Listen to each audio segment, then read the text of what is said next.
ఎప్పటికప్పుడు తాజా వార్తలను అందిస్తున్న ఎస్ఎస్ మీడియాకు స్వాగతం.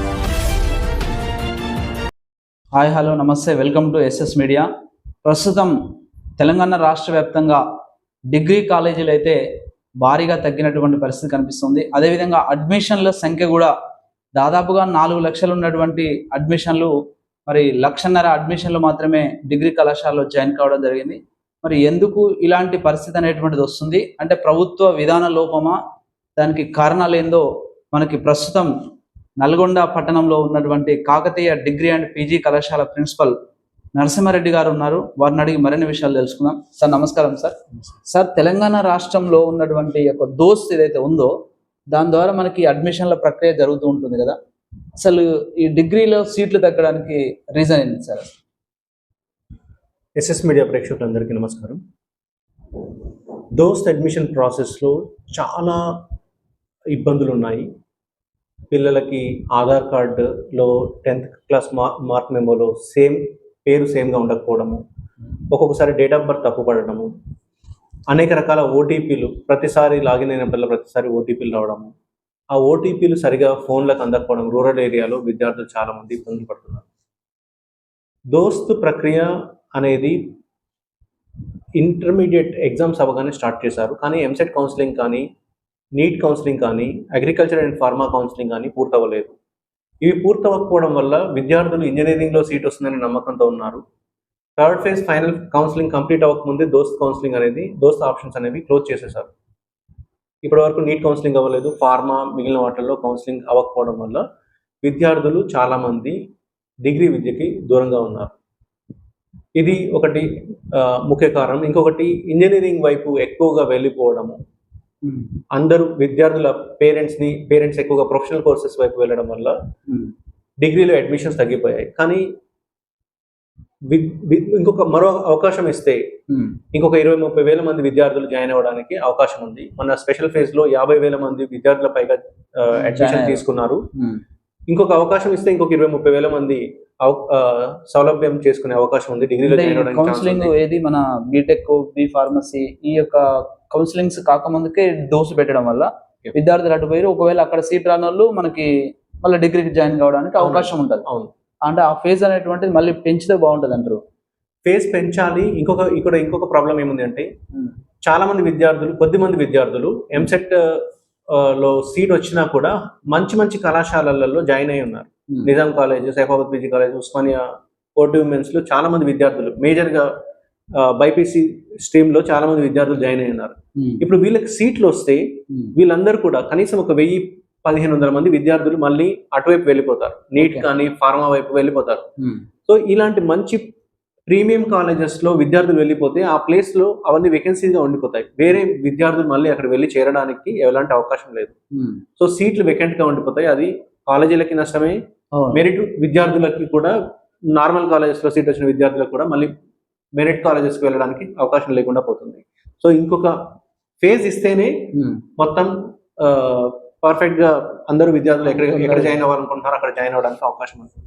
ఇంకోటి సార్, ఇప్పుడు మనకి తెలంగాణ రాష్ట్రంలో ఇప్పుడు యూనివర్సిటీ మహాత్మా గాంధీ ఉంది, అక్కడ పాలమూరు, ఉస్మాన్ యూనివర్సిటీ, ఇటువంటి యూనివర్సిటీలో ఒక్కొక్క యూనివర్సిటీలో అసలు కొన్ని కాలేజీలో విద్యార్థులు చేరినటువంటి కాలేజీలు కూడా ఉన్నాయనుకున్నాయి. మన నల్గొండలో కూడా దాదాపుగా 12 కళాశాలలు ఉంటాయి.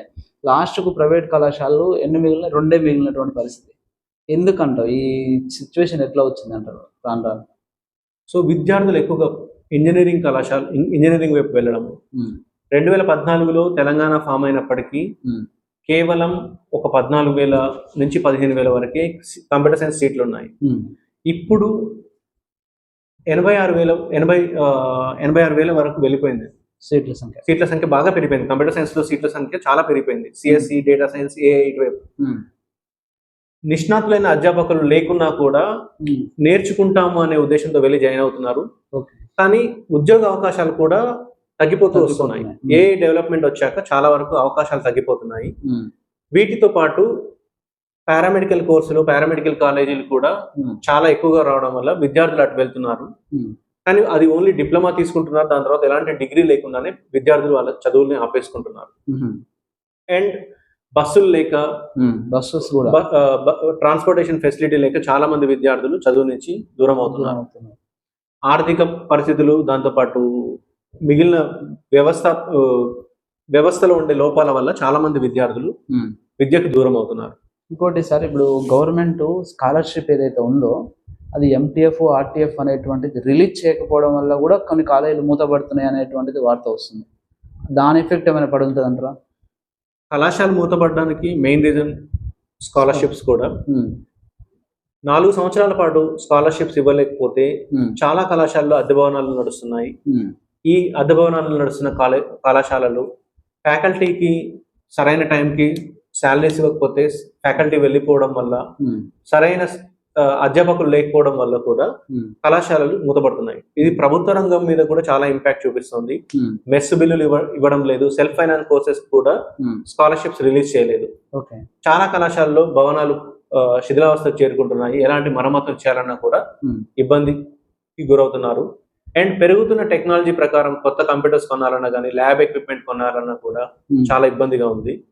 స్కాలర్షిప్స్ రిలీజ్ అవుతేనే మనం ఫెసిలిటీస్ ఇవ్వగలుగుతాం. నాన్ దోస్ కాలేజెస్ లో 40,000 నుంచి 80,000 లక్ష రూపాయల వరకు ఫీజు తీసుకుంటున్నారు కాబట్టి వాళ్ళు ఫెసిలిటీస్ ఇవ్వగలుగుతున్నారు.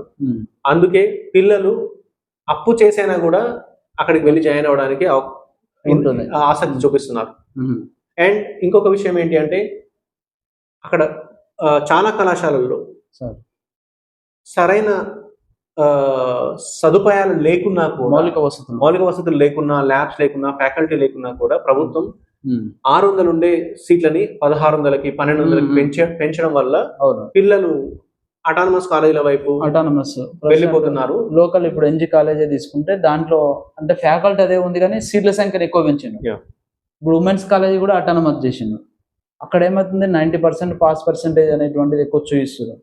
ఇక్కడికి వచ్చేసరికి పాస్ పర్సెంటేజ్ వాళ్ళు చదవకపోవడమా లేకుంటే ఏదో ఇంకో కారణాల వల్ల తగ్గిపోతుంది. అట్లా కూడా కొంత లోకల్లో సీటు సంఖ్య పెంచడం కూడా ఎఫెక్ట్ చూపిస్తుంది అంటారా? కాలేజీలలో సీట్లు పెంచడం వల్ల చాలా వరకు ఇంపాక్ట్ ఉందండి.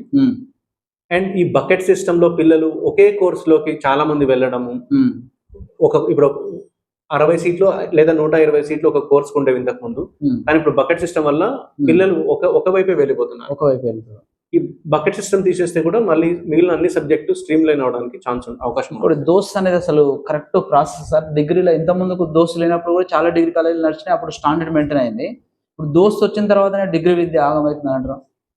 దోస్త్ వచ్చాక డిగ్రీ విద్య చాలా వరకు పాడైపోయింది. దాంట్లో విద్య మొత్తం సెంట్రలైజ్ అయిపోతుందండి.